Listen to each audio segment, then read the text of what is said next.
So guys, ini pun special gak kita dapat ni daripada Full Rose. Nampak tak? Sini, tengok sini. Uish. Congrats 500k subscriber Ashraf channel. Nampak tak special Lotus Biscoff Cheesecake. Uish, saya tak boleh lah suka ni kan. Esok korang yang mana mungkin nak dapatkan ni, korang boleh Roger dekat IG diorang ni. Diorang cover area Brickfield, Ampang semua. Diorang boleh hantar COD, boleh hantar pakai Lalamove, no problem. But this cake will be nice. Alright. So yeah, tak sabar, bau pun dah sedap. Wow, thank you so much.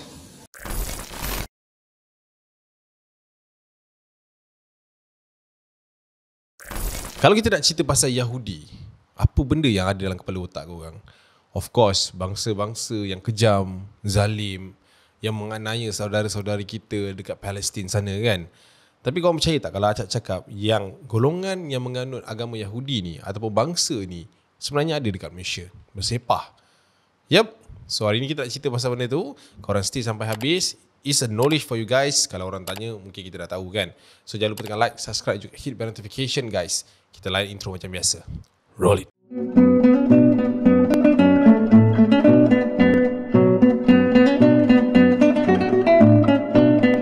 So assalamualaikum good people. Kita cerita sekarang lah kat mana sebenarnya bangsa-bangsa ataupun penganut agama Yahudi ni yang masih lagi berada di Malaysia. Okay, untuk pengetahuan semua sebelum kita nak cerita panjang, it's a long short story sebenarnya. Tapi apa yang korang kena tahu, yang bangsa Yahudi ni datangnya daripada etno keagamaan yang berasal daripada Bani Israel dari Timur Tengah Purba. Maknanya benda-benda macam ni melibatkan banyak sejarah lah. Tapi tak apa, kita nak fokuskan dulu tentang mereka-mereka yang berada dekat Malaysia. Alright. So, macam kita tahu guys, Yahudi ni dia punya basement kebanyakannya dekat Israel. Tapi korang tahu tak sebenarnya diorang ada juga tinggal dekat negara-negara lain termasuklah Malaysia. And of course, jumlah bilangan penduduk di serata dunia ini makin lama makin bertambah. Of course lah kan, diorang akan ada warisan diorang daripada hari ke hari. Dan sehingga sekarang mereka telah pun mencecah angka 13 juta orang penduduk di seluruh dunia. Dan angka paling tinggi adalah di Israel lah, sebanyak 5 juta lebih. Dan diikuti dengan Amerika Syarikat, tak kurang juga. Kalau di Asia kita ada di Singapura, ada di Australia dan banyak lagi negara lah. So jom kita cerita macam mana dia boleh datang sampai sini.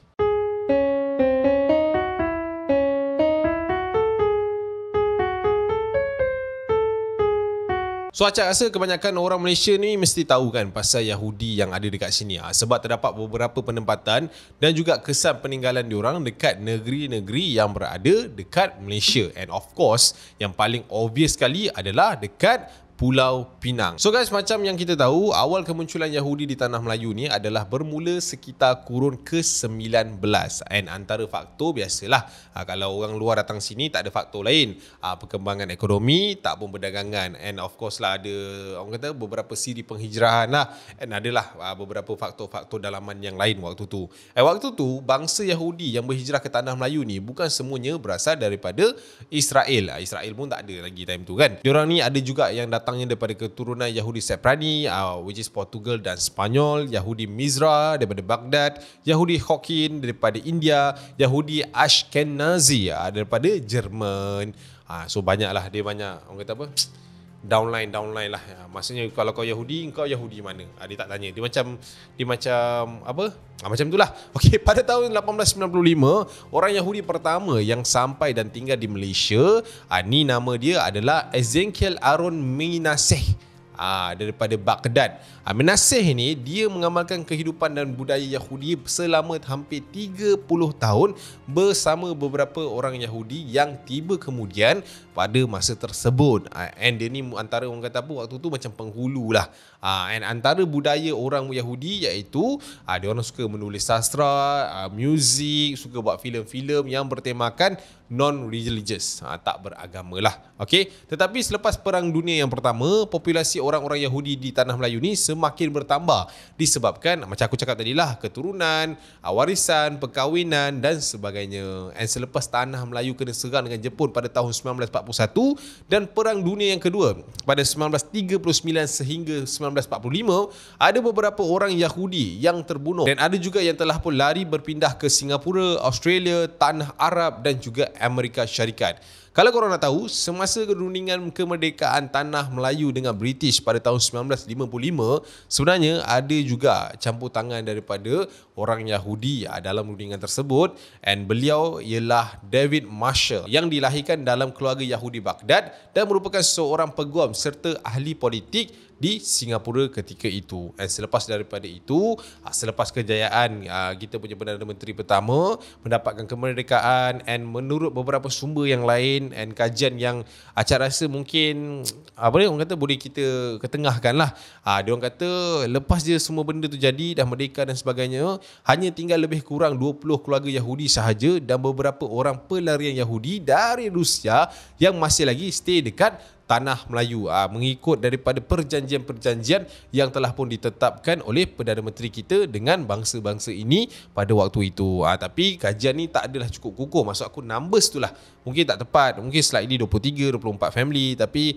dia all about 20 something lah macam tu. And pada sekitar tahun 1970-an pula, kerajaan Malaysia telah pun memperkenalkan semangat antisemitik. Apa benda antisemitik ni? Okey, kita terangkan kat korang. Antisemitik ni bermaksud mereka yang tak setuju dengan kefahaman dan cara hidup penganut agama dan bangsa Yahudi pada ketika itu. And daripada mana datangnya punca semangat ini, orang kata apa, tercetus? Of course lah, semua benda yang berlaku pasti ada permulaannya. Okey, punca semangat antisemitik ni dan dasar anti-Israel ini wujud disebabkan ideologi Zionism dan kekejaman bangsa Yahudi yang menyerang Palestin sejak 1947. So senang cerita, gagasan Malaysia pada waktu itu memang menolak bulat-bulat apa yang telah pun dibuat oleh Zionis ketika itu di bumi Palestin. Tapi guys, semangat antisemitik ni dia tak adalah kata dia benci semua orang Yahudi ketika itu. Ada orang buat macam, okey, ni Acap bagi contoh orang ni Yahudi tapi datangnya daripada Israel, kita benci. Tapi kalau dia orang Yahudi tapi datangnya daripada Germany, then okey. Faham tak macam tu?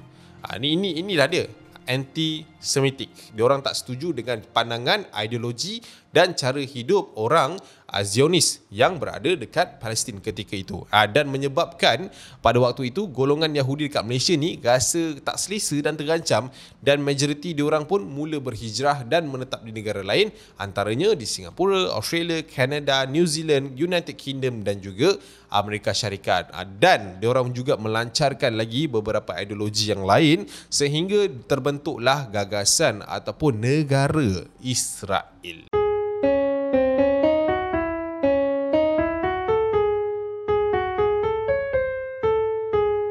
So macam tu lah guys. Kita kalau nak pergi join perang pun, kita mungkin ada orang kata kekurangan beberapa faktor lah kan. So inilah usaha kerajaan kita untuk menentang apa yang dibuat di bahagian sana. Of course lah, bila cerita pasal Palestin ni, berapa puluh tahun dah dia kena adap benda ni kan. Okey, tak apa, kita cerita pasal apa yang diorang tinggalkan dekat Malaysia selepas golongan-golongan ini pergi daripada Tanah Melayu ni. Okey, antara peninggalan orang Yahudi di Malaysia ketika itu ialah Jewish Cemetery, iaitu tanah perkuburan Yahudi yang masih lagi terletak di sekitar Jalan Yahudi yang sekarang telah pun dikenali dengan Jalan Zainal Abidin. Macam selalu dengar nama ni lately ni. Oh tak, ini Jalan Zainal Abidin. Okey, Jewish Cemetery diwujudkan pada 1835 dan dipercayai menjadi perkuburan Yahudi tertua di Malaysia pada waktu kini. Dikatakan terdapat lebih 107 kubur Yahudi di situ, dan kubur pertama adalah pada tahun 1835 yang diberi nama, bukan diberi nama lah, maksudnya itu milik Puan Susan Levi. Manakala kubur terakhir ialah pada tahun 1978. Tu tak tahu nama dia siapa. Okey, tetapi pada 15 Julai 2011 difahamkan ada satu lagi kubur baru telah pun orang kata apa dinaikkan di kawasan tersebut, dan itu adalah kubur milik seorang Yahudi di kawasan tersebut. Yang nama dia dekat atas batu tu ada tulis Mordechai David Mordechai. Mungkin itu adalah keturunan-keturunan ataupun waris akhir yang masih lagi menetap dekat Malaysia pada tahun 2011 lah. So it will be 13-14 12-13 tahun dah lah cerita ni. Okay. Selain daripada itu guys, terdapat peninggalan lain juga yang pernah menjadi mitos, iaitu rumah istiadat Yahudi yang dipanggil sebagai Saumah. Rumah ibadat ini juga dikatakan pernah berada di Jalan Nagor bersebelahan Jalan Burma di Georgetown, Pulau Pinang, tetapi telah pun ditutup pada tahun 1976. Sekarang ni tak ada lagi lah rumah ibadat dekat sekitar-sekitar jalan situ. Tak silap aku, jalan-jalan tu dah naik rumah kedai dah banyak. So kita tak tahulah is it tapak tu ke ataupun orang kata apa, kawasan tu sahaja ke. So kita tak sure lah benda ni. So itulah dia guys, ceritanya sampai ke hujung dah tak ada dah golongan-golongan ini dekat sini. Tapi mungkinlah acap percaya yang bukan kosong lah, bukan zero lah bilangan dia yang berada dekat sini. Mesti akan ada lagi saki bagi keturunan dia yang lain. Tapi kita ni tak adalah sampai tahap terancam. Mungkinlah kan. Syukurlah dekat situ. So macam mana aku nak cakap orang Yahudi, kita memang tak setujulah apa yang dia buat kat Palestin tu kan. Kita tahu benda tu. Sebab kita sebagai saudara sesama Islam, of course kita affected bila benda-benda kekejaman ini berlaku pada saudara kita. And gagasan Malaysia buat anti-Semitic tu pun good. Kita kenalah terima orang luar kan. And yalah, beberapa isu juga sebenarnya terjadi ketika World Cup masa berlakunya dekat Qatar, di mana itulah kali pertama pesawat daripada negara Israel, daripada Tel Aviv tu mendarat dekat bumi Qatar. So aku rasa Malaysia pun sepatutnya ataupun memang dah buat kan gagasan tersebut. So aku rasa is a good thing untuk kita tidak support apa yang diorang buat. Okay, so macam korang tahu apa yang perlu boycott, korang tahu apa benda yang perlu kita support. Okay, kita jumpa di video akan datang guys. See you. Assalamualaikum warahmatullahi wabarakatuh. Bye.